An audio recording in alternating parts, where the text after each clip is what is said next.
Sampaikan bagaimana supaya semuanya bekerja sama agar darurat maksiat ini hilang dari Mandailing Natal. Karena kita sering dibungkus dengan agama sehingga orang sering melihat bungkus tapi tidak pernah melihat isinya dalam sosialisasi terkait dengan penyakit masyarakat. Mulai dari yang paling susah saat ini pergaulan bebas yang kita lihat. Pergaulan bebas, kekerasan terhadap anak, kemudian kekerasan ya terhadap anak, pelecehan seksual gitu kan. Ini juga semuanya ini sebenarnya kurang jujur kita sebenarnya mengatakan bahwa ini sudah merebak gitu. MUI melihat ini seperti apa?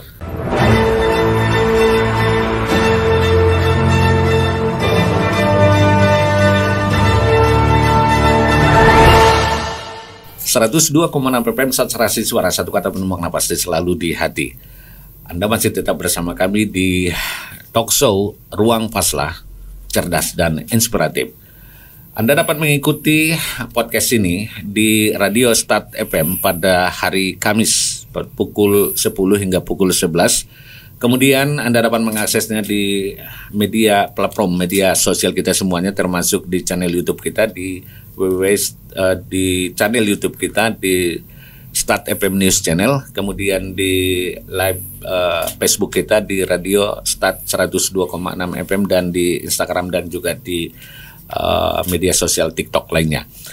Sahabat Start FM, salah satu tugas penting Majelis Ulama Indonesia sebagai pemberi edukasi dan pembimbing bagi umat Islam dalam konteks Kabupaten Mandailing Natal ini, harus kita akui bahwa kehidupan masyarakat mulai menjauh dari nilai-nilai agama Islam. Peredaran narkoba makin marak, bahkan hingga menyentuh kalangan remaja. Minum keras bebas dijual, jadi judi online marak di mana-mana.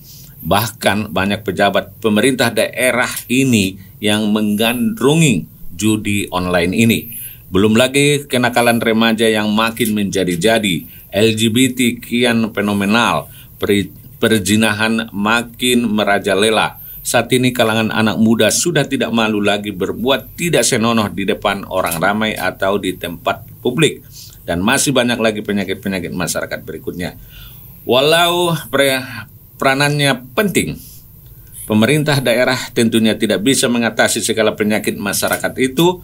Pemerintah butuh kerjasama dengan organisasi masyarakat, termasuk pemerintah. Salah satunya adalah Majelis Ulama Indonesia sebagai pemberi edukasi dan pembimbing bagi umat Islam.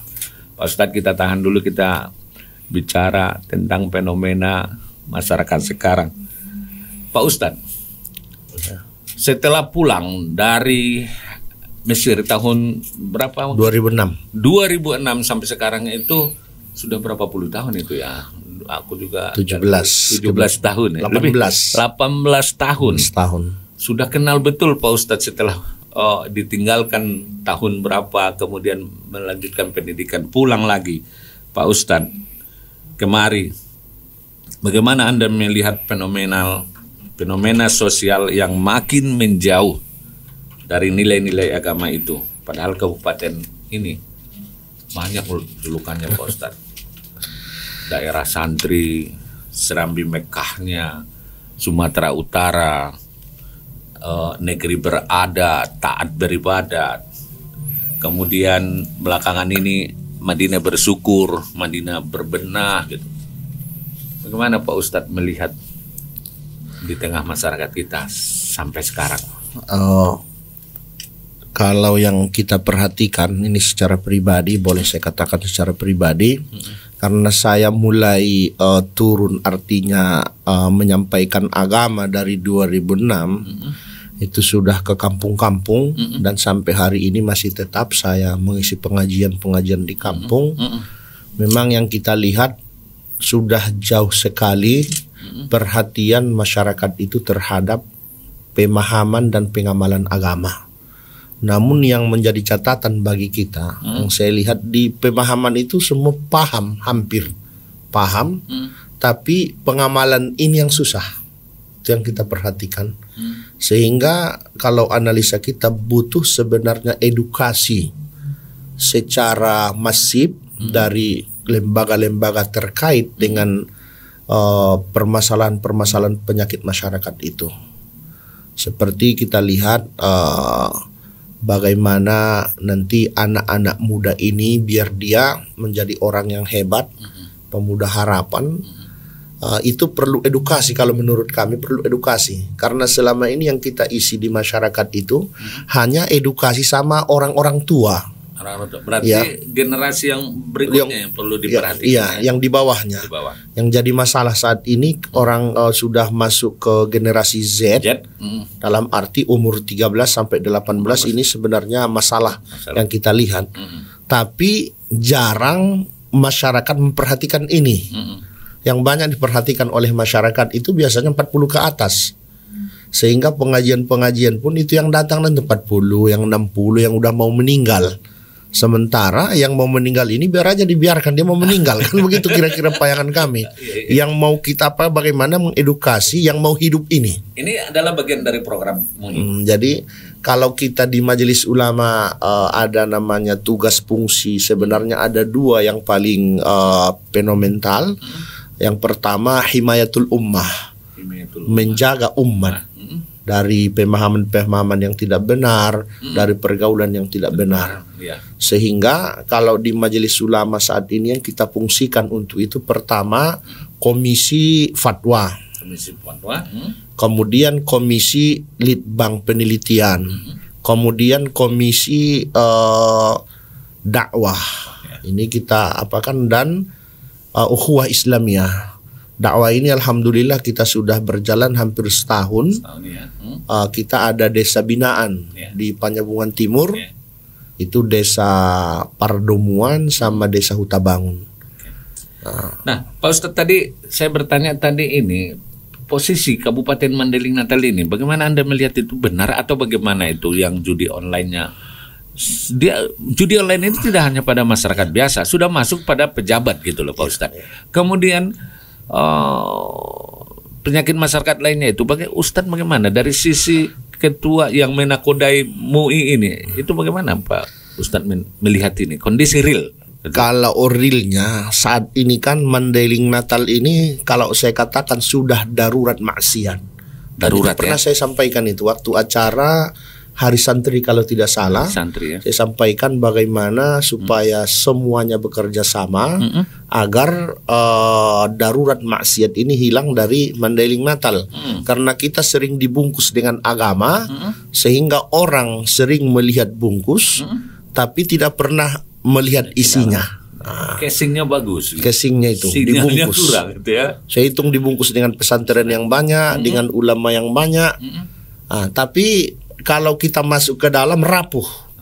Ini yang perlu sebenarnya diperbaiki. Nah, untuk memperbaiki itu Pak Ustadz, apakah memperbaiki ini memperbaiki ya katakanlah moral umat yang mulai menyimpang cukup dengan hanya dengan slogan-slogan, hanya dengan dakwah gitu loh. Ada nggak metode yang seperti apa di MUI sudah dipikirkan, misalnya bagaimana yang paling tepat, yang paling masif tadi ya?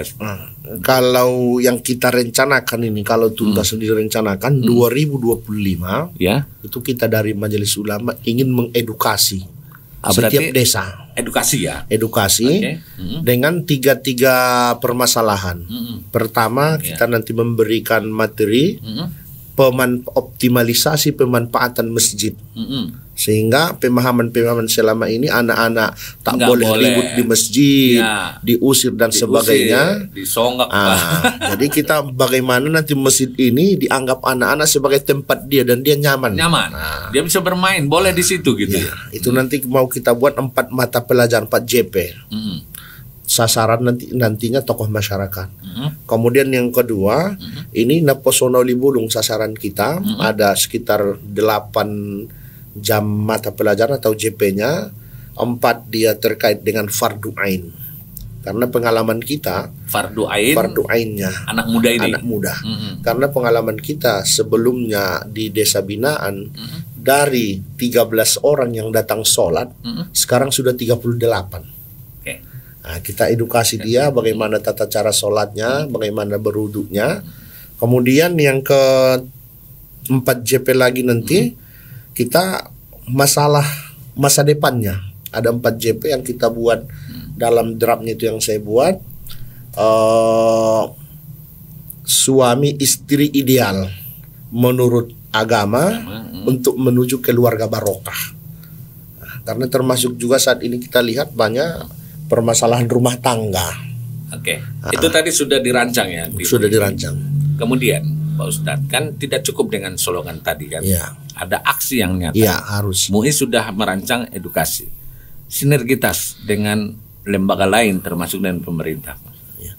Dan kita rencana kemarin sudah audiensi kita dengan PMD. Nanti PMD ini adalah dinas, salah satu dinas ya, pemberdayaan masyarakat desa ya. Ya. Lewat itu nanti kita bekerja sama untuk mengedukasi setiap desa.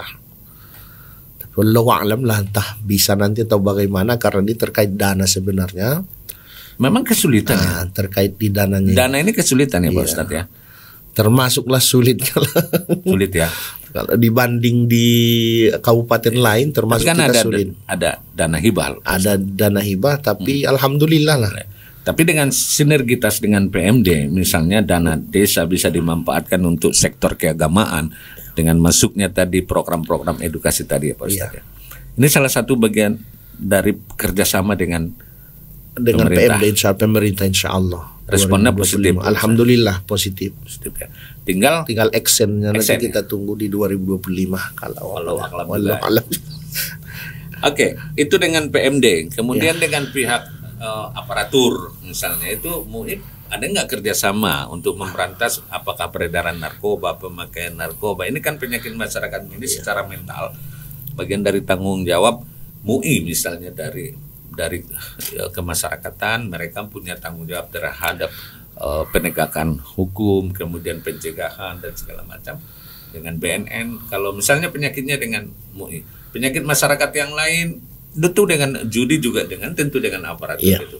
MUI punya kerjasama nggak dengan mereka? Pernah nggak dibicarakan di tingkat stakeholder itu? Kalau dengan kemarin pernah juga saya bicarakan dengan Kapolres sebelum yang ini, Pak Reza sudah pernah kita bicarakan bagaimana mengedukasi. Tapi saya minta waktu itu edukasi hukum. Terkait dengan adab anak-anak berjalan dengan aturan naik kendaraan. Itu pernah kemarin tapi tidak terrealisasi. Tapi sampai hari ini kalau hubungan kita dengan aparat termasuk Polres gitu berjalan dengan baik, karena senantiasa bantuan-bantuan terkait untuk desa binaan kita kurban itu sering saya ambil dari Kapolres. Oke, baik. Ya. Tapi kan dari sisi fungsi masing-masing tadi loh Pak Ustadz, dari penyakit masyarakat tadi kan judi online, kemudian narkoba, dan segala macam. Ada nggak sih satu program khusus bagaimana kajian oleh lembaga yang terkait ini? Ada MUI misalnya, ada BNN, ada polisi, ada pemerintah, misalnya bidang kesra apa gitu. Contoh misalnya Pak Ustadz, di sana kawan kita dan saudara kita yang di sana, mereka punya pendapatan seperti itu. Ada nggak konversinya misalnya, entah diganti, entah bagaimana gitu, misalnya begitu, atau dengan penegakan seperti apa dengan pihak polisi gitu? Yang pernah kita jalin juga kemarin hanya dengan orang itu, dengan Polres juga kita sudah cerita-cerita juga. Sudah kita gambarkan juga bagaimana yang mau kita buat. Tapi sampai hari ini belum ada sinyal-sinyal atau lampu-lampu hijau, belum ada. Tapi MUI terus berupaya nih. Alhamdulillah, hampir setiap kita ingin bekerja sama. Setiap lembaga itu kita mau bekerja sama, kita tawarkan program. Termasuk kemarin yang ini saya ada juga audiensi dengan Pak Kapolres yang baru. Itu kita edukasi bekerja sama nanti Majelis Ulama dengan Stein ya? Dan Sekolah Kapolres. Itu kemarin masih kita rencanakan untuk anak muda dalam sosialisasi terkait dengan penyakit masyarakat, mulai dari yang paling susah saat ini pergaulan bebas yang kita lihat.